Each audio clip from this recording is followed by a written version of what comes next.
शुभविवाह या मालिकेच्या आजच्या भागामध्ये आपण पाहणार आहोत. सर्वजण डायनिंग टेबलला बसलेले आहेत आणि भूमीने सर्वांसाठी जेवण बनवलं आहे, पण ते जेवण कोणालाच आवडत नाहीये. विशेषतः रागिणीला न आवडणारं जेवण भूमीने बनवलं आहे, पण भूमी सर्वांना पटवून देते की हेच जेवण त्यांनी जेवणं गरजेचं आहे. कारण यामध्ये पालेभाज्या आहेत आणि त्या फक्त उकडलेल्या आहेत आणि हेच जेवण डॉक्टरांनी त्यांना करायला सांगितलेलं आहे, कारण त्यांना बीपी आणि शुगर याचा त्रास आहे. आणि आता रागिणीला देखील ते खाण्याशिवाय पर्यायच उरलेला नाहीये. पण पौर्णिमा मात्र चांगलीच भडकलेली आहे. पौर्णिमा म्हणते की "हे जेवण आमच्यासाठी कशाला? आमच्यासाठी तू दुसरं काहीतरी करणं गरजेचं होतं ना. मग ह्या पालेभाज्या आम्ही खायच्या आहेत का?" तेव्हा भूमी तिला चिडून म्हणते, "हो, ते तू सुद्धा खायचं आहे का? तू आजारी पडल्यानंतरच चांगला डाएट करणार आहेस का? हा डाएट तुझ्यासाठी काही योग्य नाही का? उकडलेल्या पालेभाज्या खाणं सर्वांसाठी चांगलं असतं. मग आता तुझ्यासाठी काय स्पेशल बनवून देऊ का? पाहिजे असेल तर तुझ्यासाठी मी स्पेशल बनवून देते." असं म्हणून भूमी डोळ्यातून पाणी काढून रडत-रडत बोलत आहे आणि म्हणते, "तुझ्यासाठी काय बनवू सांग? तुझ्यासाठी पिझ्झा बनवू का? बर्गर बनवू का? काय पाहिजे असेल ते सांग." आणि ती रागिणीला पण म्हणते, "तुमच्यासाठी सुद्धा काय बनवायचं असेल तर सांगा. तुमच्यासाठी पापड तळते, लोणचं आणते आणि दह्यातली कोशिंबीर बनवते. तुम्हाला तेच आवडतं ना? तेच वाटल्यास बनवते." पौर्णिमा म्हणते, "मला तेच आवडतं." भूमी आकाशला म्हणते, "बघ, मी तुला म्हणलं होतं ना, माझ्या हातचं ह्यांना काहीसुद्धा आवडणार नाही. यांच्या तब्येतीची काळजी घ्यायची ती घ्यायची आणि अजून यांनी उलटंच मलाच बोलायचं. यांच्यासाठी मी एवढं चांगलं जेवण बनवलेलं होतं. आता यात उकडलेल्या भाज्या आहेत, त्याला मी काय करू? डॉक्टरांनी जर का तोच आहार सांगितला असेल, तर मी तोच आहार बनवणार ना. पण यांना ते नकोय. हेल्दी काही खाण्याची कुणाची इच्छा नाहीये. यामध्ये सगळ्यात मी वाईट सर्वांना दिसत असेल, पण या पाठीमागचं माझं प्रेम मात्र कोणाला सुद्धा दिसणार नाही. सर्वांना असंच वाटत असणार, की भूमीने जाणीवपूर्वक मुद्दाम असं जेवण बनवलंय. पण कोणी सुद्धा म्हणणार नाही, की भूमी कष्टानं किती चांगला डाएट बनवून आणलेला आहे आणि हा डाएट आपल्यासाठी किती हेल्दी आहे, असं कोणाच्या सुद्धा मनात येणार नाही. पाहिजे असेल तर मी यांच्या मनासारखं जेवण आत्ताच्या आत्ता बनवते." असं म्हणून भूमी आता एक-एक प्लेट उचलायला लागते. आकाशचं सगळं लक्ष भूमीकडे असतं आणि आकाशकडे भूमी पाहून म्हणत असते, "आत्ताच्या आत्ता सगळ्या प्लेट उचलते, घेऊन जाते आणि यांच्यासाठी पाहिजे असा स्वयंपाक बनवते. आकाश, मला काही स्वयंपाक बनवायला काही वाटणार नाही. फक्त यांच्या तब्येतीची काळजी होती ना, म्हणून आत्तापर्यंत मी शांत बसलेले होते. पण जर का यांनाच यांच्या तब्येतीची काळजी नसेल, तर मी तरी यांच्या तब्येतीची काळजी का करू? उद्या यांना काय झालं तर तू म्हणू नकोस, की माझ्यामुळं झालं आहे." भूमी असं काही बोलत असते, की आता आकाशला सुद्धा काहीच पर्याय उरलेला नसतो. भूमी म्हणते, "चला द्या सगळ्या त्या प्लेट आत्ताच्या आत्ता घेऊन जाते आणि तुम्हाला पाहिजे असेल ना तसलं जेवण बनवते. आत्ताच सांगा तुम्हाला कोणता मेनू बनवायचा आहे तो. तुम्ही जो मेनू म्हणाल ना तो बनवते." असं म्हणून भूमी खरं तर खोटं-खोटं रडायला लागते आणि आकाश तिच्याकडे पाहत राहतो. घरातले सगळे सदस्य भूमीकडे पाहत असतात. भूमीने जबरदस्त नाटक करून रागिणीची चांगली जिरवलेली आपल्याला पाहायला मिळते. आता भूमीने सगळ्या प्लेट उचललेल्या असतात आणि भूमी त्या प्लेट उचलून किचनकडे चाललेले असते, तेव्हा आकाशने मात्र तिला थांबवलेलं आहे. आकाश म्हणतो, "भूमी थांब. मला समजतंय हे सगळं फक्त आणि फक्त तू सगळ्यांच्या तब्येतीच्या काळजीमुळेच करत आहे. यांना जरी त्यांच्या तब्येतीची काळजी नसली, तरी तुला मात्र त्यांच्या तब्येतीची काळजी आहे आणि त्यामुळेच तू जे काही केलेलं आहेस, ते अगदी योग्य केलेलं आहेस. ते सगळं जेवण जागेवर ठेव. यांना हेच जेवण जेवावं लागेल." असं जेव्हा आकाश बोलतो, तेव्हा भूमीच्या चेहऱ्यावर जिंकल्याचा आनंद स्पष्टपणे आपल्याला दिसतो. त्याचबरोबर रागिणीला कळतं, की भूमीने जबरदस्त चाल खेळलेली आहे आणि आता आपल्याला हेच जेवण जेवणं गरजेचं आहे. आकाशने भूमीला सांगितलंय, की सगळे पदार्थ होते तसे ठेव आणि त्याचबरोबर आकाशने बाकी सर्वांना देखील सांगितलंय, आपल्या सर्वांना हेच जेवण जेवणं गरजेचं आहे. आजपासून भूमी जो पदार्थ बनवेल तोच आपण खाणं गरजेचं आहे. कारण भूमीला आपल्यापेक्षा जास्त समजतंय, कारण भूमीला आपल्यापेक्षा आपल्या तब्येतीची काळजी जास्त आहे. हेच तिच्या वागण्यातून स्पष्टपणे जाणवतंय. त्यामुळं तुम्ही सुद्धा भूमीने जे बनवलंय तेच खावा असं म्हणून आकाशने आता सर्वांना फर्मानं सोडलेलं आहे. तेव्हा भूमी अगदी भेदक नजरेनं रागिणीकडे पाहत आहे आणि रागिणीला म्हणते आहे, "घ्या बरं आता ती भेंडी वाढून घ्या." असं म्हणून तिने ती भेंडी रागिणीला वाढलेली आहे. रागिणीला तर ती भेंडी खायची नसते, पण आता नाईलाजानं तिच्या पानामध्ये भेंडी येऊन पडलेली आहे आणि भूमी त्यांना म्हणते, की "खावा ना, अहो किती छान बनवली, एकदा टेस्ट तरी करून बघा आणि जर तुम्हाला खाऊ वाटत नसेल, तर मी तुम्हाला भरवू का?" असं मुद्दाम चेष्टेनं भूमी तिला म्हणत आहे आणि आता रागिणीला ते खाण्याशिवाय दुसरा पर्यायच उरलेला नाहीये. सर्वांनी आपापल्या पानात भूमीने जे काही तयार केलं आहे, ते वाढून घेतलेलं आहे आणि रागिणीने देखील त्या ताटामध्ये भेंडी आणि पालक घेतलेला आहे आणि आता तिला ते खाण्याशिवाय दुसरा पर्याय नाहीये. समोरच ती घेऊन बसलेली असते.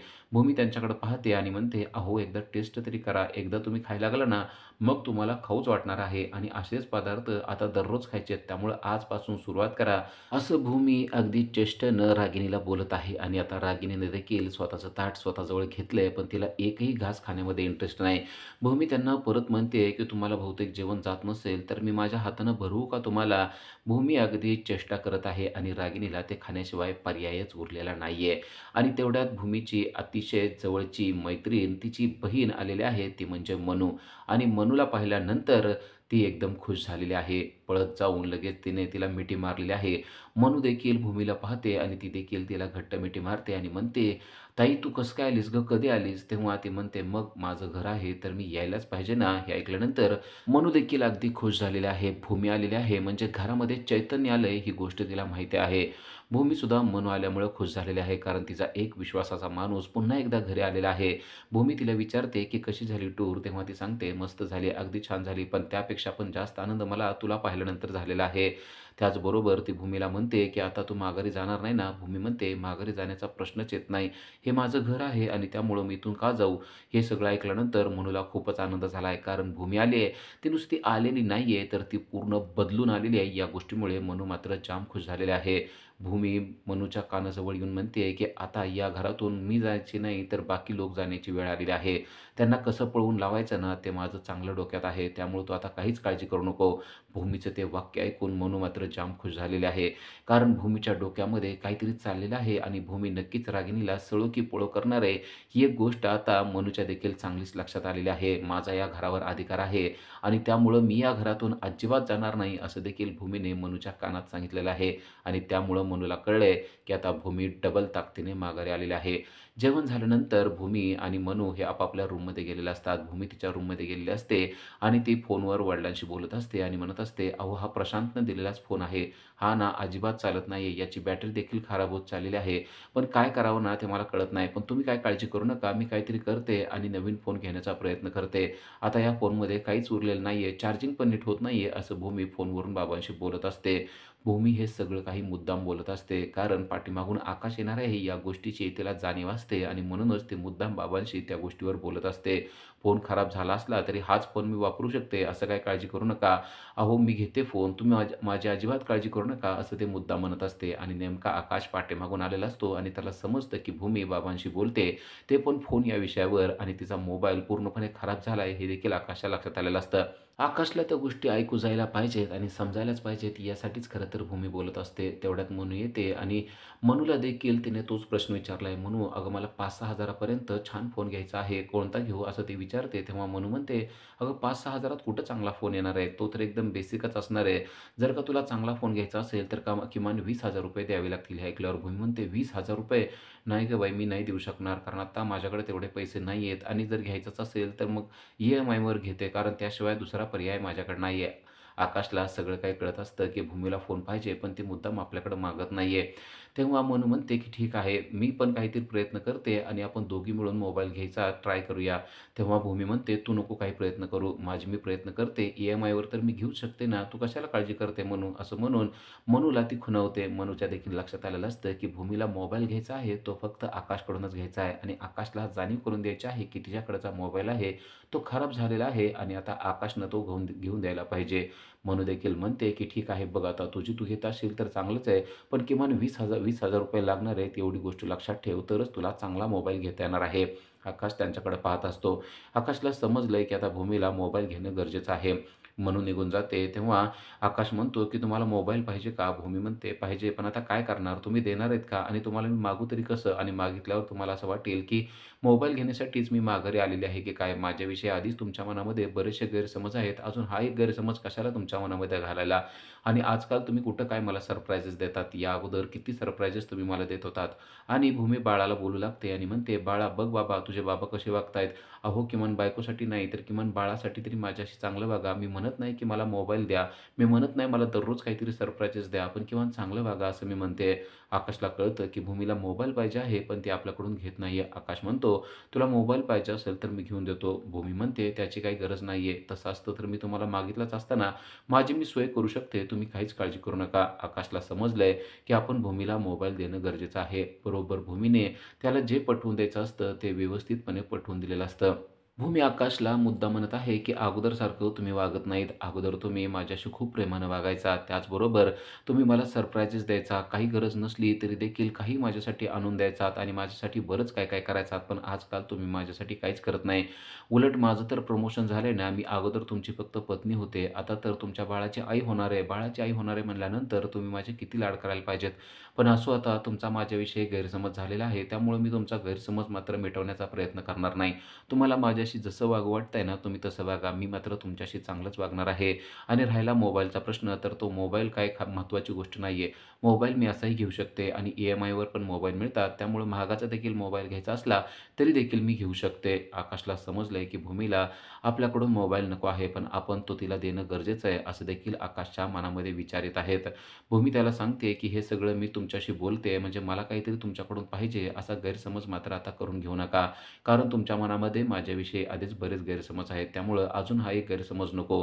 तुम्हाला जर घ्यायचा असेल तर मोबाईल घ्या, पण मी म्हणते म्हणून घेऊ नका, असं भूमी मुद्दाम म्हणत असते आणि समोर बघून हसत असते. आकाशला मात्र कळत नसतं, की भूमीच्या डोक्यामध्ये नक्की चाललंय काय? पण आकाशला एक कळलेलं आहे, की आपण आता भूमीला मोबाईल देणं गरजेचं आहे आणि आकाशने मनाशी तसं ठरवलं देखील आहे, की आपण भूमीला सरप्राईज द्यायचं आणि मोबाईल द्यायचा आहे. सकाळ झालेली आहे आणि पौर्णिमा आणि रागिनी खाली येत असतात, तेव्हा त्यांना दिसतं, की आज काहीतरी नवीन डाव या बाईनं केलेला नसेल ना. त्या दोघेही जिन्यातून उतरत असतात आणि डायनिंग टेबलजवळ बसलेली असते ती म्हणजे भूमी. भूमीने सर्वांसाठी काही ना काहीतरी बनवलेलं असेल असंच त्यांना वाटलेलं असतं आणि ते डायनिंग टेबलला येऊन थांबतात. तेव्हा अगदी तसंच घडलेलं असतं. भूमीने चहा आणि दूध आणून ठेवलेलं आहे. चहा आणलेला आहे, त्यामध्ये अजिबात दूध घातलेलं नाहीये आणि तो कोरा करकरीत चहा आहे. त्यामध्ये साखर देखील घातलेली नाहीये आणि आजपासून तुम्हाला असलाच चहा प्यावा प्यावा लागेल, असं ती रागिणीला सांगते. रागिणी म्हणते, "पण मला तर दुधाचा आणि गोड चहा लागतो, तुला माहिती आहे ना भूमी?" भूमी म्हणते, "मला सगळं माहिती आहे, पण डॉक्टरांनी तुम्हाला काय सांगितलंय ते तुम्हाला माहिती नाहीये. त्यामुळे तुम्हाला असलाच चहा पिणं गरजेचं आहे. आजपासून तुम्ही ब्लॅक टी प्यायचा आणि तो पण बिगर साखरेचा. तब्येतीसाठी हाच चांगला आहे." असं म्हणून तिने तो चहाचा कप त्यांच्या बाजूला सरकवलेला आहे. रागिणीला समजलं, की आता असला चहा पिण्याशिवाय काहीच पर्याय नाहीये. त्याचबरोबर तिने पौर्णिमाला सांगितलंय, की "पौर्णिमा, मी तुझ्यासाठी काय आणलंय बघ बरं." असं म्हणून दुधाचा ग्लास तिच्यापुढं ठेवलेला आहे. पौर्णिमा चिडते आणि म्हणते, "दूध? मी अजिबात दूध पीत नाही, तुला माहिती आहे ना." भूमी म्हणते, "मला सगळं माहिती आहे गं, पण तुला ना सकाळ-सकाळ चहा पिला ना, की पित्त होतं आणि तुला पित्त झालं ना, की ते डोक्यात जातं आणि मग तू सगळ्या घराला डोक्यावर घेते आणि नाही तसली बडबड करायला सुरुवात करते. त्यामुळं हे तुला पिणं गरजेचं आहे." तर आता रागिनी चिडलेली असते आणि म्हणते, "असला ब्लॅक टी मी पिणार नाही." भूमी म्हणते, "मला वाटलंच होतं तुम्ही असं बोलणार आहे. पण तुम्हाला माहिती आहे ना डॉक्टरांनी काय सांगितलंय? सकाळ-सकाळ दुधाचं आणि गोड तुम्हाला काही मिळणार नाही, कारण त्यामुळं शुगर स्पाइक होते आणि तुमचा बी-पी आणि शुगर देखील यामुळे वाढू शकते. त्यामुळं मी तुमच्या तब्येतीची काळजी करूनच हा चहा आणलेला आहे. तुम्ही काहीच काळजी करू नका. आता दररोज असाच चहा मिळणार आहे. तुमच्या तब्येतीची अगदी चांगली खबरदारी घेतल्याशिवाय मी राहणार नाही." असा टोला देखील तिने मारलेला असतो. आजी तिथेच बसलेल्या असतात. हे जे काही चाललंय त्यावर त्या काहीच बोलत नसतात. कारण एका दृष्टीने त्यांना पटतही असतं, की भूमी जे काही करते ते चांगलं करते. पण रागिणीला मात्र ते पटत नाहीये हे देखील त्यांच्या लक्षात आलं असतं. पण यांच्यामध्ये काहीच बोलायला नको असा विचार करून त्या मात्र शांत बसलेल्या असतात. आणि आता भूमीने पौर्णिमाला देखील सांगितलंय, की "पौर्णिमा, मी तुझ्यापुढं जो दुधाचा ग्लास दिलाय ना, तो पटकन संपवून टाक. कारण तू किती जरी म्हणलीस तरी आता तुला गोड चहा मिळणार नाहीये. त्यामुळं पटकन दूध संपव." असा हुकूमच आता तिने दिलेला असतो. तेव्हा पौर्णिमा देखील चिडलेली आहे. पौर्णिमा म्हणते, "हे दूध मी अजिबात पिणार नाही." भूमी हसायला लागते आणि म्हणते, "मला तुझी सगळी नाटकं माहीत आहेत, पण दुसरं तू काही पिऊ शकत नाहीस. कारण मी सांगितलंय तेच तुला प्यावं लागणार आहे. कारण तुझ्या तब्येतीची काळजी मला हे हे आकाशने कालच सांगितलेलं आहे. आता पुन्हा एकदा तेच-तेच सांगायला नको. त्यामुळं तुम्हाला जे काही दिलंय ना, तेच प्यायचं." त्याचबरोबर ते भूमीच्या जवळ पाहतात, तर भूमीच्या जवळ एक कॉफीचा कप देखील असतो. ते म्हणतात, की "हा कॉफीचा कप कशासाठी आहे?" भूमी म्हणते, "कॉफीचा कप ना, ते कशासाठी आहे मी नंतर सांगते. अगोदर तुमच्या पुढं दिलंय ना, ते गुपचूप प्या." भूमीने कॉफीचा कप मात्र कोणासाठी आणलेला असतो, हे मात्र गुपित ठेवलेलं असतं. भूमी त्याबद्दल काहीच बोललेली नसते. भूमी मात्र त्यांना सांगत असते, की "तुम्हाला जे दिलंय ना, तेच तुम्हाला पिणं गरजेचं आहे. त्यामुळं बाकीच्या चौकशा तुम्ही अजिबात करू नका." आणि तेवढ्यात पारितोष आलेला असतो. पारितोष आल्याबरोबर भूमी त्याचं स्वागत करते. "पारितोष ये, तुझ्यासाठी कॉफी बनवून ठेवलेली आहे." असं म्हणून कॉफीचा कप आहे तो पारितोषकडं ती देत असते. तेव्हा ह्यांना कळतं, की पारितोष येणार आहे हे तर हिला अगोदरच माहिती होतं आणि त्याच्यासाठीच हिने कॉफी तयार करून देखील ठेवलेली होती. तेव्हा रागिनी म्हणते, "असं असेल तर नक्कीच यांचा काहीतरी प्लॅन चाललेला असेल. आता या भूमीच्या डोक्यात नक्की काय चाललंय ना तेच कळत नाही आणि हा पारितोषसुद्धा तिला खूपच मदत करायला लागलेला आहे. नक्की आज हा पारितोष कशासाठी आलाय आणि आता हे दोघं काय प्लॅन करणार आहेत?" असा मोठा प्रश्न रागिनी आणि पौर्णिमा यांना पडलेला असतो. रागिनी आणि पौर्णिमा एकमेकांकडे पाहत असतात, कारण आता पारितोष येऊन बसलेला असतो. भूमीने त्याला कॉफीचा कप दिलेला असतो आणि पारितोष सांगत असतो, की आज आपल्याला काही महत्त्वाच्या गोष्टीवर डिस्कशन करायचं आहे. हे ऐकल्यानंतर पौर्णिमा आणि रागिनी यांना कळतं, की नक्कीच ह्यांचं काहीतरी चाललेलं आहे. तेवढ्यात आकाश वरून खाली येतो आणि तो पारितोषला पाहतो. पारितोष आलेला बघून आकाश पण खुश होतो आणि म्हणतो, "अरे वाह! सकाळ-सकाळ पारितोष, आज क्या बात है!" तेव्हा पारितोष म्हणतो, "अरे, महत्त्वाच्या गोष्टीवर बोलायचं आहे. आपल्या कंपनीच्या डील संबंधात मी तुझ्याशी बोलायला आलेलो आहे. काही डील करायची आहे ना, त्यासाठी आपल्याला नॉमिनीचा फॉर्म भरणं गरजेचं आहे. तुझ्या नॉमिनीचा फॉर्म मी घेऊन आलेलो आहे. तू नॉमिनी म्हणून कोणाचं नाव देणार आहेस ते सांग. आपल्याला त्यांच्या सह्या लागणार आहेत." हे ऐकल्यानंतर आकाश म्हणतो, "नॉमिनी म्हणून मला कळत नाहीये कोणाचं नाव द्यावं." तेव्हा भूमी म्हणते, की "अहो, नॉमिनी म्हणून कोणाचं नाव द्यायला पाहिजे? पारितोष तुम्ही सांगा." तेव्हा पारितोष म्हणतो, "शक्यतो नाव पत्नीचंच असतं, त्यामुळं मला असं वाटतंय तू भूमीचं नाव द्यायला पाहिजे." हे ऐकल्यानंतर पौर्णिमा आणि रागिनी यांना मात्र जबरदस्त धक्का बसतो. कारण आता जर का ही नॉमिनी झाली, तर आकाशची प्रॉपर्टी ही तिच्या नावावर होऊन होऊन जाणार. या गोष्टीमुळे त्या एकदम अस्वस्थ झालेल्या असतात. पारितोष म्हणतो, की पत्नीचंच नाव शक्यतो लावतात, त्यामुळं मला तर वाटतंय भूमीचं नाव लावणं योग्य आहे. भूमीला जे पाहिजे आहे तेच घडत असतं. भूमी पारितोषला म्हणते, की "तुम्हाला जे योग्य वाटेल ते तुम्ही करा." पण त्याचबरोबर लगेच उठते पौर्णिमा आणि म्हणते, "भूमी, सगळं काही तुझ्या मनानं होणार नाहीये. आकाश भाऊजी हे आमचं ऐकतात हे तुला बहुतेक माहिती नाहीये. आकाश भाऊजी तिचं नाव तुम्ही अजिबात लावू नका." असं डायरेक्ट फर्मानच तिने सोडलेलं असतं. तेव्हा आकाश डोक्याला हात लावतो आणि रागिनी देखील तिच्याकडे बघतच बसते. आता पौर्णिमा सांगत असते, की "तिचं नाव का लावू नये याचं कारण माझ्याकडे आहे." आकाश म्हणतो, "कशामुळे तुम्ही असं बोलताय?" तेव्हा ती सांगते, की "हिने डिव्होर्स फाईल केलेली आहे. त्यामुळे जर का हिचा डिव्होर्स झाला तर काय होणार आहे ती गोष्ट लक्षात घ्या." तेव्हा पौर्णिमाचं तोंड बंद करण्यासाठी आता भूमीने तोंड उघडलेलं असतं आणि भूमी म्हणते, "आत्ताशी डिव्होर्सची फाईल मी दिलेली आहे. याचा अर्थ डिव्होर्स झालेला आहे असं नाही. आम्ही दोघं आत्ता इथं एकत्र राहतोय ना आणि या घरामध्ये मी राहते ना, या घरामध्ये मी का राहते तुला माहिती आहे ना, कारण मी आकाशची पत्नी आहे म्हणून राहते आहे. आकाशची पत्नी मी अजूनही आहे. डिव्होर्स फाईल केलेली आहे. ती फक्त फाईल झालेली आहे. अजून त्यामध्ये काही पुढं झालेलं नाहीये." आकाशने तर त्या डोक्यालाच हात लावलेला असतो. त्याला कळत नसतं, की आता नक्की कोणाला काय बोलावते. पण भूमीने मात्र पौर्णिमाचं चांगलंच तोंड बंद केलेलं असतं आणि पारितोष विचारत असतो, "नक्की काय करायचं आहे ते सांगा. तुम्ही सांगा आकाशराव, कोणाचं नाव लावायचं आहे? तुम्ही म्हणाल त्यांचं नाव लावतो." तेव्हा भूमी चिडते आणि म्हणते, की "मला असं वाटतंय माझंच नाव लावणं योग्य आहे. पण आकाश तू एकदा बघ बाबा आणि तुझ्या आईला पण विचार, सर्वांना विचारून निर्णय घे. कारण त्यांना वाटत असेल तर त्यांचंच नाव लाव. पण लक्षात ठेव, तू जर का माझं नाव लावलं नाही, तर आपल्या मुलाला देखील तू नॉमिनी करत नाहीयेस एवढी गोष्ट लक्षात ठेव. आपला मुलगा देखील या सर्व गोष्टीतून, प्रॉपर्टीतून बेदखल होणार आहे. जर का तुला मला बेदखल करायचं असेल तर कर, पण आपल्या बाळाला मात्र तू बेदखल करू नको." असं भूमीने त्याला सांगितलेलं असतं. आता बाळाचा प्रश्न आलाय म्हणल्यानंतर आकाशला मात्र निर्णय घ्यायला अवघड जात असतं. कारण इकडं पौर्णिमा आणि रागिनी यांना तो निर्णय पटलेला नाहीये हे त्याला समजलेलं असतं. पण जर का आपण भूमीला जर का यामध्ये नॉमिनी करून घेतलं नाही, तर आपल्या बाळाला देखील आपण बेदखल करतोय ही गोष्ट मात्र त्याला पटलेली नसते. भूमी त्याला समजावून सांगत असते, की आपल्या बाळाचा देखील या सगळ्या प्रॉपर्टीवर हक्क आहे ना. तेव्हा रागिनी म्हणते, "भूमी, कुठली गोष्ट तू कशी बोलशील ना काय सांगता येत नाही. अजून नाही त्या गोष्टी तू बोलून आकाशला डायव्हर्ट करू नको." तेव्हा भूमी पण मग चिडते आणि म्हणते, "मी काही नाही त्या गोष्टी बोलत नाहीये. बाळाचा या प्रॉपर्टीवर जर का हक्क नसेल तर तसं सांगा. आकाश तसं असेल तर बाबा मला तुझी प्रॉपर्टी नको. मला तुझं काहीच नको." तेव्हा पौर्णिमा पण चिडलेली असते आणि पौर्णिमा म्हणते, "तुला जे काही त्यांना सांगायचं असेल ते सांग. पण आम्हाला माहिती आहे, की आकाश भाऊजी हे आमचं ऐकतात आणि ते तुला अजिबात नॉमिनी करणार नाहीत." आकाशला मात्र आता भूमीचा मुद्दा पटलेला असतो. जर का आपण भूमीलाच बेदखल केलं, तर आपलं बाळसुद्धा आपल्या प्रॉपर्टीतून बेदखल होईल आणि त्याची काळजी घेणं परत आपल्याला अवघड जाणार आहे. त्यामुळं आकाश म्हणतो, "आता सर्वजण शांत राहा. काय निर्णय घ्यायचा आहे ना, तो माझी मी घेतो." भूमी बोलत असते, "आता कळलं ना पौर्णिमा तुला त्यांना काय म्हणायचं ते. आकाश अगदी बरोबर आहे. तुला जो काही निर्णय घ्यायचा आहे ना, तो तुझ्या मनानं घे. मी तुला सांगितलंय ते तुला पटलंच पाहिजे असं काही नाही किंवा पौर्णिमाने सांगितलंय ते तुला पटलं पाहिजे असं काही नाहीये आणि तो निर्णय घ्यायला समर्थ आहेस ना. बाकीच्यांना कोणालाच काही विचारायची गरज नाहीये.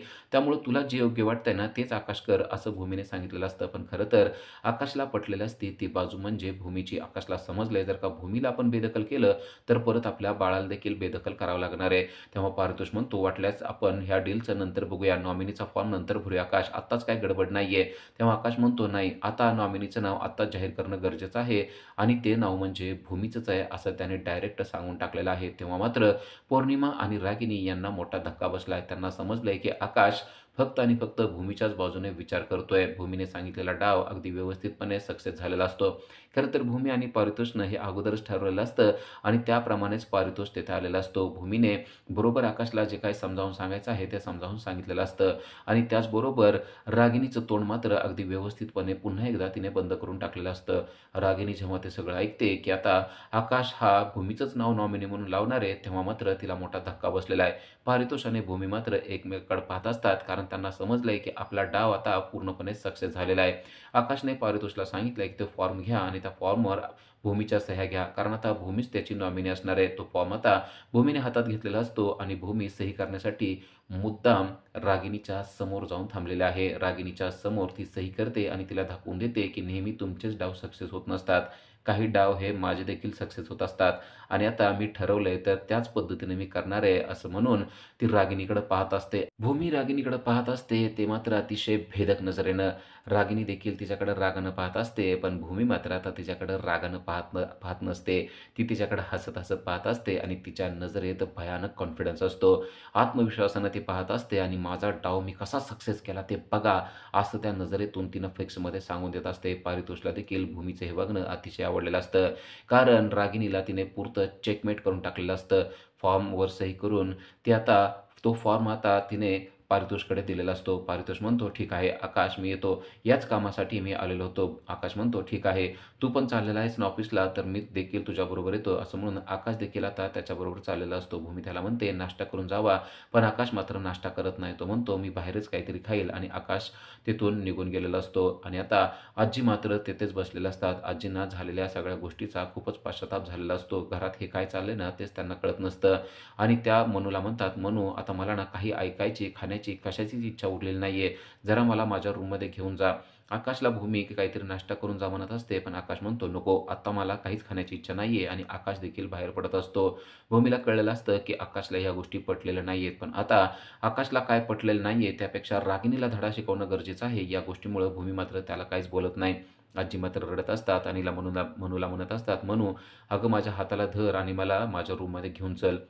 आणि आता त्या देखील मनूबरोबर त्यांच्या रूममध्ये गेलेल्या असतात. आता उरलेल्या असतात फक्त पौर्णिमा, रागिनी आणि भूमी. आता भूमी बरोबर त्यांच्या समोर जाऊन उभारलेली असते आणि म्हणते, "मग कसं काय वाटलं? आता नॉमिनीचा फॉर्म देखील माझ्या नावानं झालेला आहे. आकाश तुमचं किती ऐकतोय हे आता तुम्हाला समजलेलं असेल. आकाशला कोणाचं ऐकायला लावायचं आणि किती ऐकायला लावायचं ना, ते सगळं मला समजतंय. आजपर्यंत तुम्ही माझ्याबरोबर खूप खेळ केलेत ना, आता एक-एक डाव मी तुमच्यावर कसा पाडते ना, ते बघा."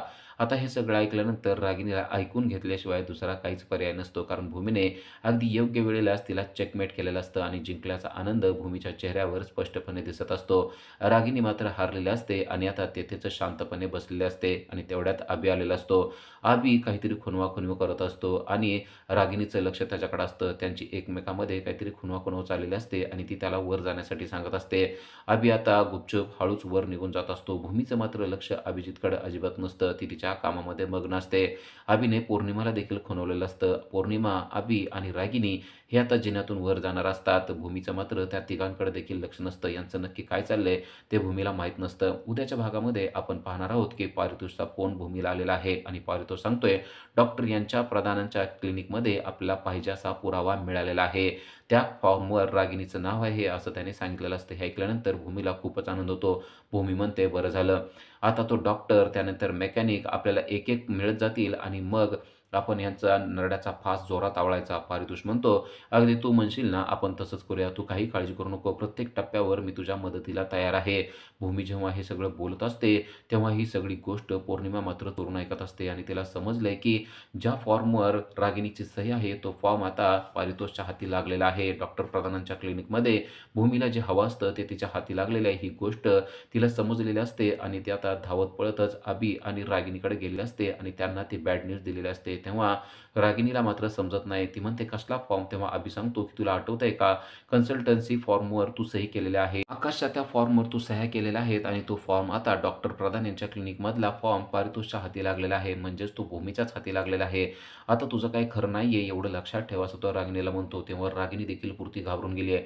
खरोखरच जर का तो फॉर्म डॉक्टर प्रधान यांच्या क्लिनिकमध्ये आहे आणि तो जर का पारितोषच्या हाती लागलेला असेल, तर आपलं काही खरं नाही आपल्याला आत्ताच्या आत्ता तो डिस्ट्रॉय करणं गरजेचं आहे. डॉक्टर प्रधान यांचं क्लिनिक म्हणजे सिटी हॉस्पिटल येथे आहे आणि त्या ठिकाणी जाऊन आपल्या माणसाला सांगणं गरजेचं आहे, असा विचार करून रागिणीने लगेच व्यंकटला फोन लावलेला आहे आणि ती व्यंकटला सांगते, की आत्ताच्या आत्ता सिटी हॉस्पिटलला जा आणि मी सांगते ते काम कर. व्यंकटने तो फोन उचलला आणि तो बोलतोय, "काहीच काळजी करू नका. सिटी हॉस्पिटलला जाऊन तुम्ही सांगताय त्याप्रमाणे डॉक्टर प्रधान यांच्या क्लिनिकमधून तुम्ही सांगताय तो कागद मी गायब करून टाकेल, फाडून किंवा जाळून टाकेल. तुम्ही त्याची काहीच काळजी करू नका," असं तो बोलत असतो. पण व्यंकटवर नजर ठेवून आहे तो म्हणजे आकाश, हे मात्र रागिणीला माहीत नसतं. व्यंकट जेव्हा बोलत असतो, तेव्हा त्याच्या पाठीमागच आकाश असतो. आकाशला माहिती आहे, की या व्यंकटनंच भूमीला किडनॅप केलेलं होतं आणि त्यामुळंच तो आता व्यंकटच्या मागे गेलेला असतो आणि त्याने व्यंकटला डायरेक्ट जाऊन पकडलेलं असतं आणि व्यंकट यामुळे घाबरून गेलेला असतो. व्यंकट तेव्हा रागिणीशीच बोलत असतो आणि आकाशने त्याला पकडलंय. नुसतं पकडलेलं नाहीये, तर त्याचा गळा देखील दाबून ठेवलेला आहे आणि तो विचारतोय, की "नक्की कोणाच्या सांगण्यावरून तू भूमीला किडनॅप केलेलं होतं ते सांग." व्यंकटचा चांगला गळाच त्याने दाबून ठेवलेला आहे. व्यंकट आता आकाशच्या चांगलाच ताब्यात सापडलेला असतो. व्यंकटला जर का त्याने मारून-मारून बोलायला लावलं, तर तो सांगणार. यामुळे रागिणीला देखील आता वाईट वाटत असतं. रागिणीला समजलंय, की अचानक आकाशने व्यंकटला पकडलेलं आहे. कारण त्याच वेळेस व्यंकटचा फोन खाली पडलेला असतो आणि त्यावर स्पष्टपणे रागिणीचं नाव असतं. रागिणीला आकाशचा आवाज आलेला असतो. आता व्यंकटनं जर का सांगितलं, की हे सगळं तिच्याच सांगण्यावरून होतोय, तर आकाशच्या हाती भला मोठा पुरावा लागणार असतो आणि त्यामुळे रागिणी मात्र भयानक अस्वस्थ झालेली असते. आता खरोखरच व्यंकट आकाशला रागिणीचं नाव सांगेल का? त्याचबरोबर डॉक्टर प्रधान यांच्या क्लिनिकमधून पारितोषला मिळालेल्या कागदांवरून रागिणीचा फास आवळला जाईल का? त्याचबरोबर आकाशच्या आई गाडीचे ब्रेक फेल करणारा मेकॅनिक देखील यांच्या हाती लागेल का? आणि रागिणीचा फास अजूनच आवळला जाईल का? ते आपल्याला पुढील भागामध्ये समजणार आहे. अशाच अपडेटसाठी आजच आमच्या चॅनलला सबस्क्राईब करा. थँक